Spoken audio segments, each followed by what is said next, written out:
우파인사와 좌파인사를 시작하겠습니다. 현 시대는 시장과 자본이 결합한 시장 지배 시대이다. 자본은 인간이 필요한 것을 얻기 위한 수단이죠. 그러한 자본은 늘 있어 왔죠. 시장도 아주 오래전부터 있어 왔죠. 하지만 사람들은 대부분 자급자족하며 살아왔죠. 그러다가 이제 시장이 발전하면서 시장과 자본이 완전히 결합하게 되면서 사람들은 시장에 의지하여 살게 됐어요. 그게 얼마 되지 않았죠. 한국도 한 100년 정도밖에 안 되죠. 시장 지배 시대에서는 시장과 민간 기업, 사유재산을 중시한다. 그렇죠. 사유재산이 보장되지 않으면 민간 기업이 생길 수 없고 재산이 있어야지 기업을 만들 거 아니에요. 또 민간 기업이 사고 팔아야 시장이 형성될 거 아니에요. 그렇죠. 민간 기업이 없으면 시장은 형성될 수 없다. 시장과 민간 기업, 사유재산 이게 같이 움직이는 거지. 그래요. 어떤 건 중시되고 어떤 거는 중시되지 않아도 된다 이런 게 아니라는 거예요. 시장과 민간기업, 사유재산을 중시하는 사람은 우파인사가 되고 시장과 민간기업, 사유재산을 파괴하려는 이는 좌파인사가 된다. 즉 경제제도에 대한 입장에 따라 우파인사와 좌파인사가 나누어진다. 그래요.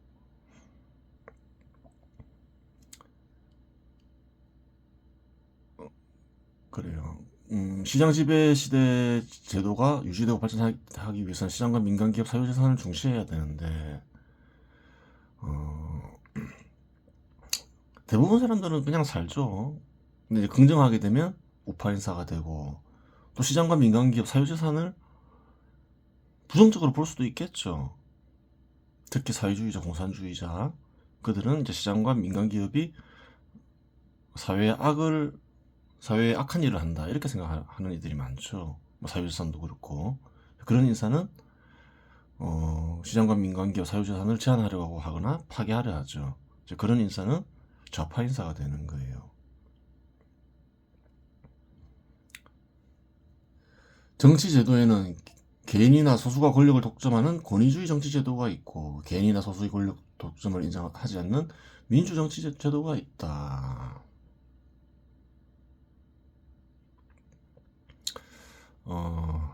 그래요. 공공의 것이다. 정치 제도는 정치 영역은. 그러면 그러한 곳에서의 국가는 그런 국가는 공화국이죠. 민주정치 제도는 좀 다른 뜻도 품고 있죠. 약간 다른 면이 있죠.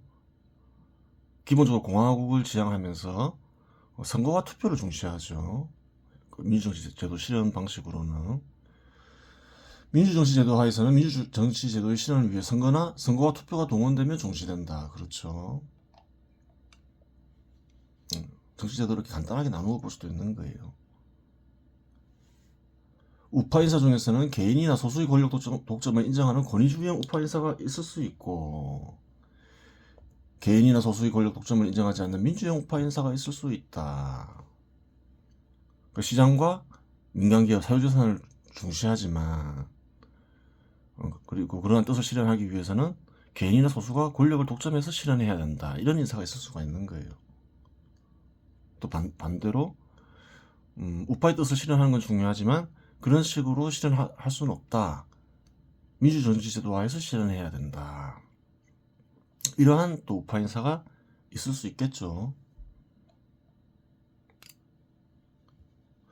일단은 두 부류로 나누어지죠. 또한 우파의 뜻을 실현하기 위해서라면 어떠한 정치제도이건 상관없다는 입장을 지닐 수 있는데 이러한 인사 중에는 민주주의 정치제도를 선호하긴 하지만 경우에 따라 권위주의 정치제도를 인정하는 이가 있다. 현실 한국에서 우파 인사들은 대체 어떤가요? 민주주의 정치제도를 현 시점에서 실현해야 된다 이렇게 생각하죠. 하지만 뭐 경우에 따라서는 권위주의 정치제도를 인정하는 이도 있다는 거예요. 이러한 인사는 순수 우파 인사라고 규정할 수 있는데 이거를 쓴 이는 순수 우파 인사로 분류된다. 한국의 대부분의 우파 인사들은 어떤가요? 민주형 우파 인사인가요? 꼭 그렇진 않다는 거예요. 순수 우파 인사들이 더 많죠. 박정희 대통령은 권위주의형 우파 인사잖아요. 우파 인사긴 하지만 시장과 민간기업, 사유재산을 중시했죠. 그 시장과 민간기업을 키우는데 협력한 공이 있어요. 근데 달성 방식은 권위주의적으로 했죠. 현 시대 우파 인사들은 민주주의 제도를 선호하지만 또 박정희 대통령을 인정한다는 거예요. 경우에 따라서는 어쩔 수 없다. 그 방식이 아니면 안 된다. 이렇게 생각하는 거죠. 우파의 뜻을 실현하는 것이 핵심이다. 이렇게 생각하면 경우에 따라 권위주의 정치제도 역시 인정하겠죠. 한국의 대부분 우파 인사들은 순수 우파 인사라고 보면 돼요.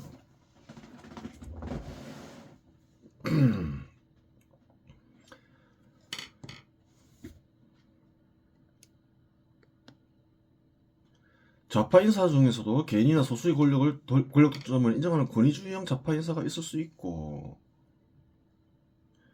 북한은 어떤가요?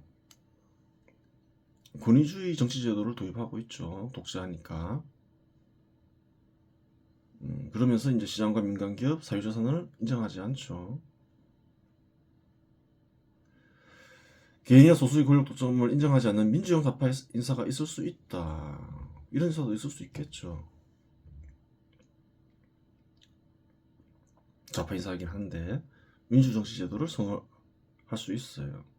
좌파의 뜻을 실현해야 되지만 권위주의형은 안 돼. 이렇게 생각하는 이도 있을 수 있다는 거예요. 또한 좌파의 뜻을 실현하기 위해서라면 어떠한 정치제도이건 상관없다는 입장을 지닐 수도 있는데, 그렇죠. 이러한 인사는 민주주의 정치제도를 선호하긴 하지만 경우에 따라 권위주의 정치제도 역시 인정한다.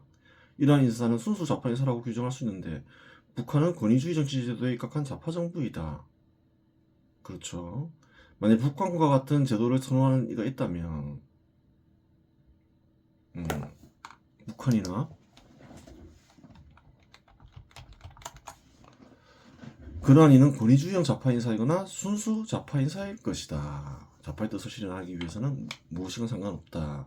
그런 인사이거나 권위주의 정치제도를 선호하는 인사이다. 이렇게 얘기하고 있는 거죠. 그렇겠죠. 우파 인사라고 하더라도 민주형 우파 인사인 경우 권위주의형 우파 인사를 싫어하고 미워할 수 있다. 그럴 수 있죠. 마찬가지로 권위주의형 우파 인사인 경우 민주형 우파 인사를 싫어하고 미워할 수 있다. 그럴 수 있는 거죠.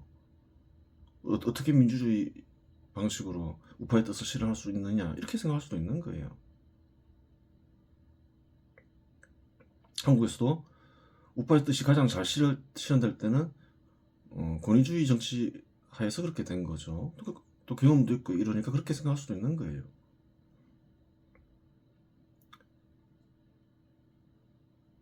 그래요. 민주형 우파 인사가 성공하기 위해서 몇 가지 조건이 필요해요. 사실은 권위주의형 같은 경우에는 소수나 개인이 확고한 우파의 뜻을 가지고 있으면 실현이 되니까 쉬울 수 있는 거죠.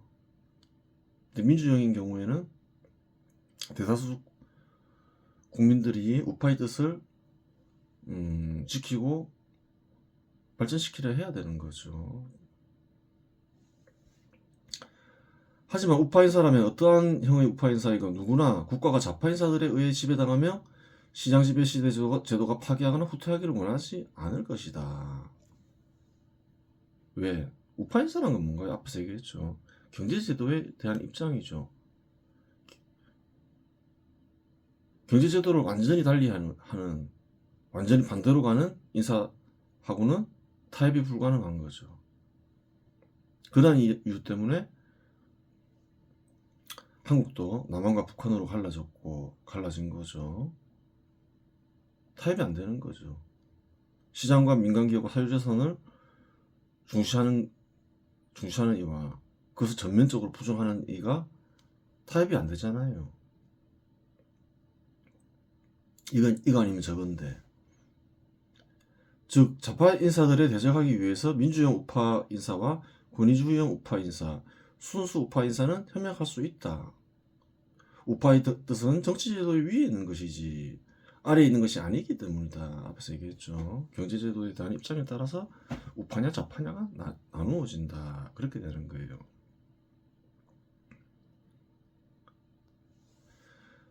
윤석열 대통령이 비상계엄을 했다고 하여 좌파 인사나 좌파 집단을 협조하는 이나 집단은 우파 인사나 우파 집단이 아니다. 좌파 인사나 좌파 집단이 권력을 쥐게 되면 좌파의 뜻을 실현하려고 할 거 아니에요.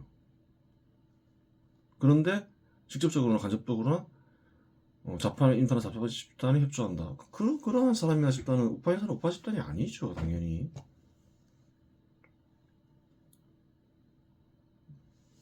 좌파 인사나 좌파 집단이 아니면 이익을 따라 움직이는 인사나 집단일 것이다. 그래요. 비상계엄을 선포하였다고 하여 윤석열 대통령이 권위주의 우파 인사라고 단정하기도 어렵다. 민주정치제도가 실현되는 국가도 얼마든지 전쟁을 치를 수 있는데 비상계엄이라고 하여 선포하지 못할까. 그렇죠. 전쟁을 하냐 안 하냐, 비상계엄을 하냐 안 하냐, 그것이 민주정치제도를 민주정치냐 아니냐, 그것이 아니라는 거예요. 민주적 방식으로 전쟁을 치를 수도 있고 비상계엄을 할 수도 있는 거죠. 정치적 행위를 문제 삼아 좌파 인사와 좌파 집단의 이익을 위해 일하는 인사나 집단 역시 우파 인사나 우파 집단이 아니다. 정치제도가 우파의 뜻 아래에 있는데 어찌 정치적 행위가 우파의 뜻 위에 있을 수 있겠는가. 그렇죠.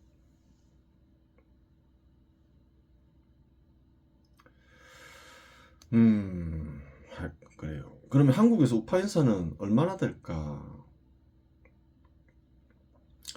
우리 사회에서 자신의 정치 이념적 위치를 중도로 인식하는 사람들이 전체의 38%에 불과한 것으로 집계됐다. 중도라는 것은 아직 신념을 정하지 못했다는 거죠. 좌파 인사가 될지 우파 인사가 될지. 이는 지난해 53%에서 급감한 수치다. 반면 스스로 우파로 생각하는 사람들은 39.7%로 지난해에서 10%포인트 이상 급증했으며 좌파라고 생각하는 사람들도 22%로 지난해에 비해 44%포인트 이상 늘어난 것으로 나타났다. 우파 인사가 좌파 인사보다 배가 많죠. 사실상.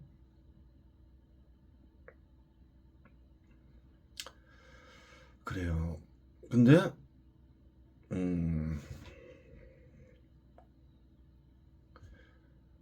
한국은 어떤가요? 우파의 뜻을 실현하기 위해서 세워진 나라죠. 그걸 생각하면 생각보다 많지는 또 않은 거예요. 우파 인사들이 압도적이긴 하지만 우파의 뜻에 의해 세워진 나라에서 우파 인사가 좌파 인사보다 압도적으로 많은 것은 당연한 현상이다. 그렇죠. 각계각층에서 좌파 인사들이 포진하여 우파 인사와 우파 집단을 맹비난하고 수사기관을 동원하여 우파 인사와 우파 집단을 공격하며 다수 여론인 것처럼 가정하지만 훨씬 많은 우파 인사들이 각계각층에 포진되어 있다. 다만 우파 인사들은 침묵하고 있을 따름이다. 그래요.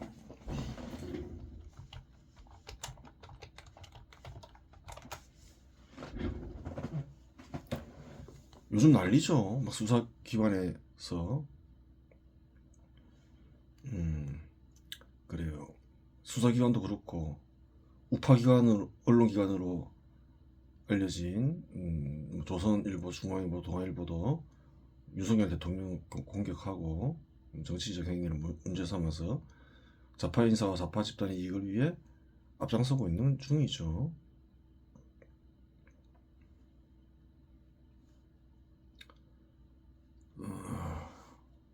마치 한국은 이제 좌파 인사들에 의해 좌파 인사들이 다수가 되고 좌파 인사들이 지배하는 것처럼 보이죠. 하지만 2024년 12월 20일이죠. 최근 조사한 여론조사를 보더라도 우파 인사가 좌파 인사보다 월등히 많다는 거예요. 근데 침묵하고 있다. 그렇게 얘기하고 있죠. 이는 또 왜 그런가? 권위를 지닌 우파 인사나 우파 집단으로 여겨지던 인사나 집단이 오히려 윤석열 정부를 비롯한 우파 인사나 우파 집단을 공격하니 자신의 뜻을 드러내고 실천할 수 없는 것이다. 그렇죠. 권위 있는 이나 집단이 우파를 대변한다고 생각하는 이나 집단이 되려 우파에 사는 우파 집단을 공격해버리면 헷갈리죠. 어떻게 된 건지. 얼마 전에 우파 최대 정당인 국민의힘 대표가 자신의 당에서 배출한 대통령의 탄핵 소추에 앞장섰으며 우파를 대변한다고 알려진 조선일보가 우파 인사가 소수이고 좌파 인사가 다수인 것처럼 설파하며 좌파 집단과 뜻을 같이 하니 이러한 현상이 절로 발생하는 것이다. 조선일보는 우파 대변지라고 알려진 신문인데 오히려 그래요. 우파 인사들을 공격하고 윤석열 대통령 탄핵 소추에 앞장서고 있죠. 박근혜 대통령 때도 그랬죠. 한번 보겠습니다. 기사를 한번 봐야 되겠죠. 2024년 12월 21일자에 쓰여진 기사죠. 문설이죠. 둘째, 모택동은 당의 저변을 확대했다. 그거는 이제 윤석열 대통령이 그렇게 못했다 이 말이죠. 장개석에게 짓밟힌 후 산으로 숨어든 모택동과 그의 동지들은 자기들이 소수파라는 것을 뼈저리게 느꼈다. 다수파가 되려면 무엇을 해야 하나? 자신이 이념이 왜 국민들에게 좋은지 실력으로 보여주고 자꾸 우군을 넓혀가야 했다. 조선일보도 참 문제가 많죠. 우파 인사들 중에서도 뛰어난 전술 전략가가 많을 거 아니에요. 굳이 모택동을 사례로 들 이유는 없다는 거예요. 좌파 인사들한테 잘 보이고 싶었던 모양이죠. 그럼 모택동은 어떤가요? 공산주의 혁명하는 과정에서 수백만 수천만 명이 아사해 죽었죠. 굶어 죽었다는 거예요. 그런 일을 모범 사례로 든다는 게 참 나라가 큰일이 난 거예요. 윤석열 정부는 이와는 정반대길을 걸었다. 대선에서 간발의 차로 이기고도 자기가 다수파라는 착각에 빠져 조금만 늘렸다. 엑스포 유치 실패로 헛발질을 세게 하더니 과학기술자를 적으로 돌리고 다음은 의사, 급기야 최상병 사건이 와서는 군인들마저 등을 돌리게 되었다. 지금이라도 늦지 않았다. 보수 우파가 이미 소수파로 전락했다는 점을 자각하고 실력을 다져 우군을 늘릴 생각을 해야 한다. 이제 우파가 소수파라는 거예요. 12월자 기사에 보면 우파가 더 압도적으로 많죠.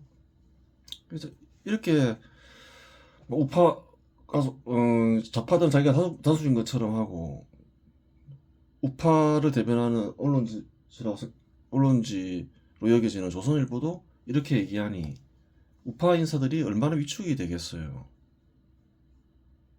자기가 소수라고 생각하겠죠. 그게 아닌데.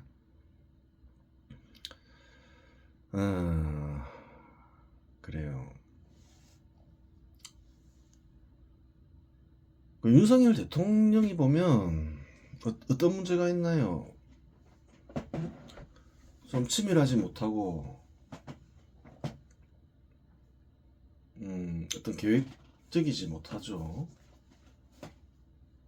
계획 속에서 민주정치 제도는 어차피 여론이 중요하잖아요. 계획 속에서 여론을 형성하고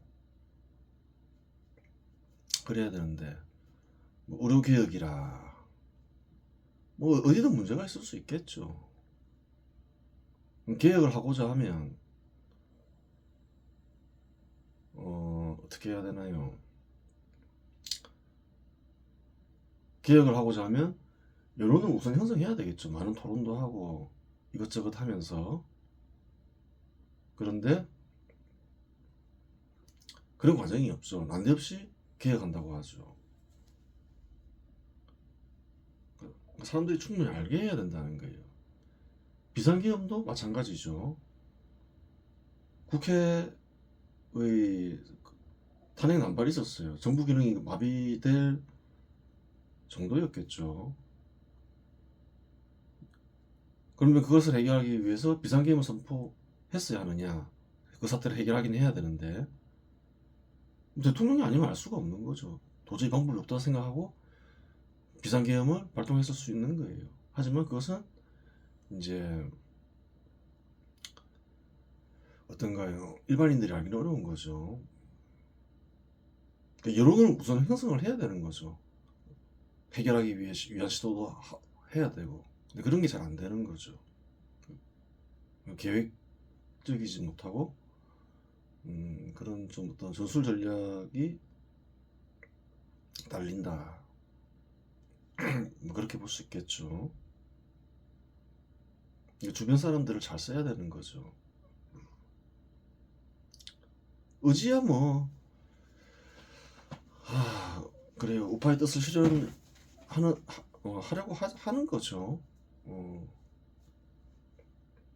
국민들을 위해 살려고 하는데 예를 들어서 의료개혁 어떤가요? 아무나 의사를 시킬 수는 없겠죠. 아무나 의사를 시킬 수는 없고 자격을 심사해야 되겠죠. 충분히 자격을 갖춘 이가 이제 치료를 하는 건데, 근데 우리나라는 한국은 우수를 익히는 것 자체를 굉장히 제한하잖아요.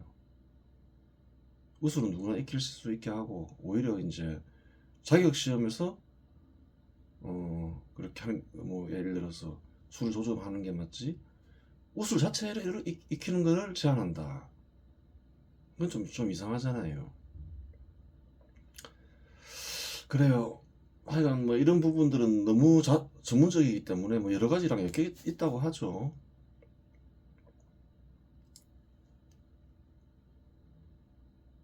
그래요. 뭐 그런 것들은 이제 전문가들이 알아서 해야 될 건데 사실 이제 이런 거 하기 전에 충분히 국민들에게 알려야 된다는 거죠. 노력도 해야 되고 시도도 해야 되고 난데없이 하면 실은 그래요. 성공하기 어렵죠. 민주정치 제도하에서는 다수 국민이 반대해버리면 못하게 되잖아요.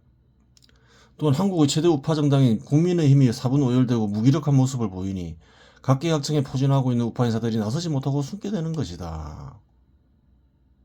약한 모습을 보인다는 거예요. 말하면 나도 큰 화를 당하지 않을까 그런 생각을 할 수 있죠. 수사기관이 일방적으로 좌파정당이나 좌파집단의 이익을 위해 움직인다고 하지만 수사기관에 어찌 좌파인사만 있겠는가. 훨씬 많은 인사가 우파 인사이겠지만 다들 침묵할 따름이다. 우파 인사가 훨씬 많다는 거예요. 통계를 봐도 그렇고. 수사기관에서 우파 인사와 우파 집단을 비하하고 우파 지지를 받는 윤석열 대통령을 위해 일하는 이들은 보이지 않잖아요.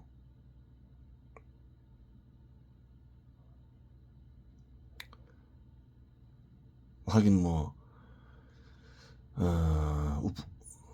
국민의힘이 대표가 뭐 탄핵을 찬성하고 나왔으니 4분 5일이 되겠죠. 4분 5일 된 우파 인사들은 각성할 것이다. 각성하긴 각성한다는 거예요. 박근혜 탄핵 때를 보면 알잖아요. 4분 5일 때 흩어졌지만 또 모이면서 또 우파 정부를 만들어내잖아요. 늦으면 많은 시간과 희생이 따를 것이며 너무 늦으면 베네수엘라처럼 돌이키려도 돌이키기 힘들 것이다. 그렇죠. 베네수엘라에서 많은 이들이 다시 각성을 하여서 시장지배 시대 제도에 근거한 나라를 만들려고 하지만 우파의 뜻을 실현하려고 하지만 안 되죠. 이제 잘 너무 늦으면 안 된다는 거예요. 빠른 각성이 이루어지면 윤석열 대통령은 탄핵되지 않을 것이고 아주 빠른 각성이 이루어지면 그렇죠. 이보다 조금 늦더라도 대통령 선거 전에 각성이 이루어지면 다음 대통령 역시 우파 인사가 될 것이다. 시기는 어떻게 앞당길 수 있는가. 굽힘 없이 항쟁할 때 침묵하던 우파 인사들은 하나둘 나서며 쓰나미가 되어 덮칠 것이다. 그렇죠. 믿을 수가 있어야죠.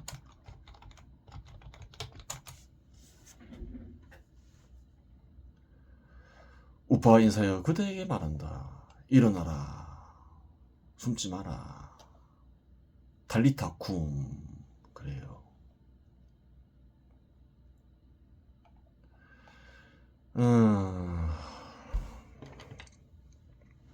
김건희 여사 문제로 인해서 많은 미움을 받고 많은 국민들로부터 다는 아니겠지만 윤석열 정부가 많은 비판을 받는데 두 가지가 문제가 크게 있죠. 디올백 사건. 그걸 가지고 뭐 어떻게 할 수는 없죠. 미끼잖아요. 미끼에 의해서 당했는데 미끼로 당한 일을 처벌하기는 어렵잖아요. 예전에 다 얘기했죠. 두 번째는 뭔가요? 주가 조작 사건이죠. 작전 세력이었다. 그런 이제 의심이 있는 거예요. 근데 정황상 보면 그렇지 않아요. 돈을 맡겼다 해서 작전 세력 사기꾼이라 볼 수 없고 이익이나 손해를 보았다 해서 이익과 손해로 따지기도 어렵죠. 돈을 맡겼는데 이익을 내면 고맙다고 생각하겠죠. 당연히. 손해가 나면 어떤가요? 사기꾼이라고 고소를 하겠죠. 큰 손실을 입으면. 그 돈을 맡겼다 해서 그 사람이 작전 세력이다 아니다? 그렇게 판단할 수는 없어요. 결국 어떻게 되냐에 따라서 사기꾼으로 고소할 수도 있으니까 단순히 뭐 돈을 맡기면 공범이다 이렇게 해버리면 사기죄는 성립하지 않게 되겠죠. 그렇게 볼 수는 없는 건데 주가 조작한다는 말은 뭔가요? 주식을 잘 알아야 될 것이고 주가 조작을 하기 위한 계획을 세우면서 실행을 해야 되겠죠. 이제 그러한 부분이 있냐 없냐인데 그래요. 주식 거래도 잘 알아야 될 거고 그게 아니라는 거예요. 그러니까 장시간 끌었겠죠.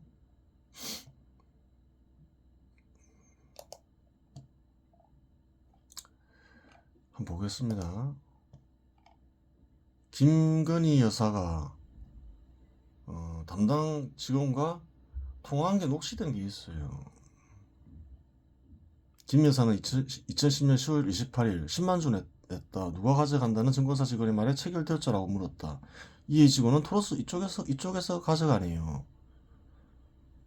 주문을 누구한테 냈냐는 거예요. 직원한테 냈다는 거예요. 주식 거래를 아는인가요? 아는이가 아닌가요?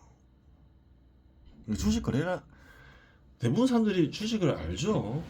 주식 거래를 하는 이들이 알아요. 뭘 하냐면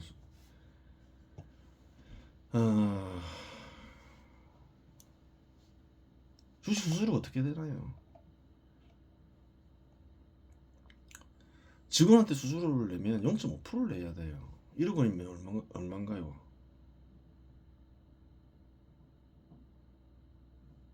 1억 원이면 50만 원이죠. 5천만 5백만 50만 원이잖아요. 그러면 컴퓨터로 주문을 내면 어떻게 되나요? 한 0.1% 정도 그래요. 컴퓨터로 내면 여기서 0.5%인데 컴퓨터로 주문 내면 대략 한 0.01%가 되죠. 그래요. 50배 차이 나죠. 50만 원 낼 걸 10,000원만 내면 된다는 거예요. 근데 김건희 여사는 어떻게 주문을 했나요? 증권사 직원한테 냈다는 거예요. 1억 주문 내면 50만 원 내고 주문을 낸 사람이라는 거예요. 그 주식을 잘 아는 사람이 아니라는 거예요. 잘 아는 사람이면 컴퓨터로 주문했겠죠.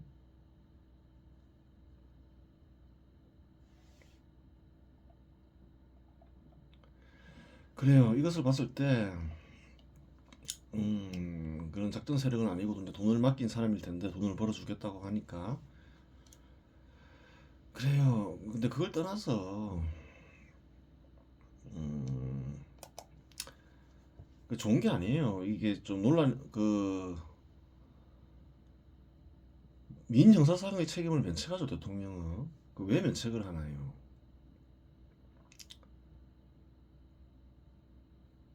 정책 결정을 집중하라고 그런 거예요. 그런데 뭐 결혼하기 전 10년 전에 있었던 얘기라고 하는 거죠. 뭐 이런 문제 좀 눈여겨보면 대본에 알 수 있는 문제 이런 걸 가지고 물고 늘어진다. 그래서 정책 결정에 집중하지 못하게 한다. 잘못된 행위인 거예요. 다른 아내들 과거 10년 전까지 조사해 보면 문제 없을 것 같냐는 거예요. 문제 삼을 만한 일이 없을 것 같냐는 거예요. 이런 식의 정치는 사실 그래요. 한국에서도 없었던 정치를 더불어민주당이 하고 있는 거죠. 그 질이 안 좋은 거예요. 그런 거 하면 안 된다는 거예요.